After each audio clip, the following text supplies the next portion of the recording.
A'udhu billahi minash shaitanir rajim. Bismillahir rahmanir rahim.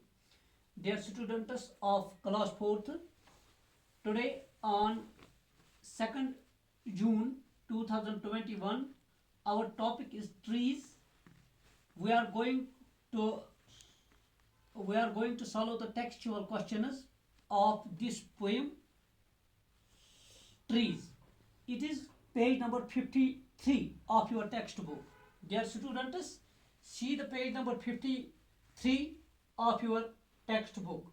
In the previous three lectures, we have completed this poem, Trees. Now today we are going to solve its textual questions, or we are going to answer its textual questions. It is page number 53 of your textbook.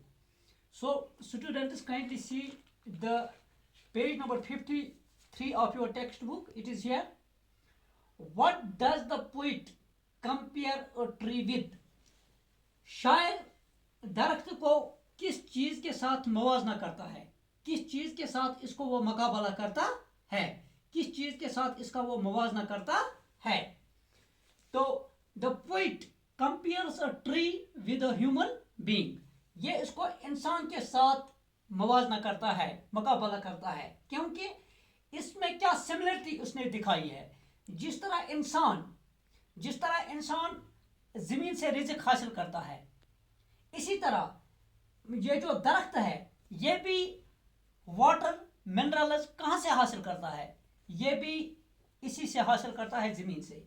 जिस तरह इंसान अल्लाह की इबादत में मशगूल रहता है, वो अपने हाथ उठाता है दुआ के लिए, इबादत में, तो इसी तरह ये जो ट्री है, looks at God all day, ये दिन भर अल्लाह की तरफ मुतवज्जा रहता है, अल्लाह की तरफ देखता रहता है, and lifts her leafy arms to pray, और ये अपने हाथ उठाता है. जो लीफी आर्म्स इसके हैं, जो इसके ब्रांचेस है, जिन पर पत्ते, जो पत्तों से भरे होते हैं, वो अपने ये पत्ते भरे हाथ उठाता है, दस्तबुद दुआ हो जाता है अल्लाह की बारगाह में. तो इसी तरह इंसान जिस तरह हाथ उठाता है, तो शायर कहता है कि ये भी हाथ उठाता है. जिस तरह इंसान ज़मीन से अपने लिए रिज़्क तलाश करता है, इसी तरह ये भी ज़मीन से अपना रिज़्क वाटर और मिनरल्स की सूरत में तलाश करता है. तो dear students, this is the first answer. The poet compares a tree with a human being. ये शायर जो है, ये एक दरख्त को किससे मुवाजना, किससे इसका मुकाबला करता है? इंसान के साथ इसका मुवाजना या इसका मुकाबला करता है. Number 2, question number 2, what does the tree look at all day? Tree दिन भर किस चीज को देखता रहता है? दरख्त दिन भर किस चीज को देखता रहता है? So dear students, the tree looks at God all day.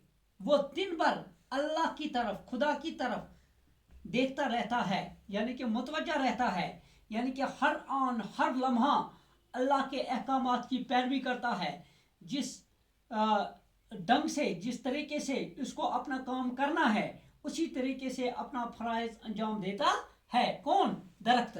तो हर वक्त हर लम्हा ये अल्लाह की तरफ मुतवज्जा रहता है, खुदा की तरफ देखता रहता है. Number 3, how does the tree pray? ये किस तरह दुआ करता है, ये किस तरह इबादत करता है, किस तरह दुआ करता है? A tree lifts her leafy arms to pray. ये अपने बाजू, अपने हाथ उठाता है, जो पत्तों से लदे होते हैं, तो ये अपने पत्तों से बड़े हाथ उठाता है और दस्त बदुआ हो जाता है, और ये उठाता है हाथ और अल्लाह की बारगाह में सर्ब सुजूद होके या दुआ करता है. Number 4, what does a tree wear in summer? Summer में ये क्या पहनता है? यानी कि जब समर का मौसम होता है तो उसमें ये क्या पहनता है? The tree wears a nest of robins in her hair. तो ये रॉबिन जो एक बर्ड है, तो उसका नेस्ट ये अपने हियर में लगाता है. तो इस तरह से प्यारे बच्चों, dear students, In this way, we completed the today's topic. That is, today on 2nd June 2021, we solved the textual questions, or we answered the textual questions of this very poem, Trees. So we completed our topic. Thanks to all. Inshallah, by the mercy of Almighty Allah, we will go for its rest exercise. जो अब बाकी बचा है तो इंशाल्लाह कल हम इस पर बात करेंगे. Thanks to all.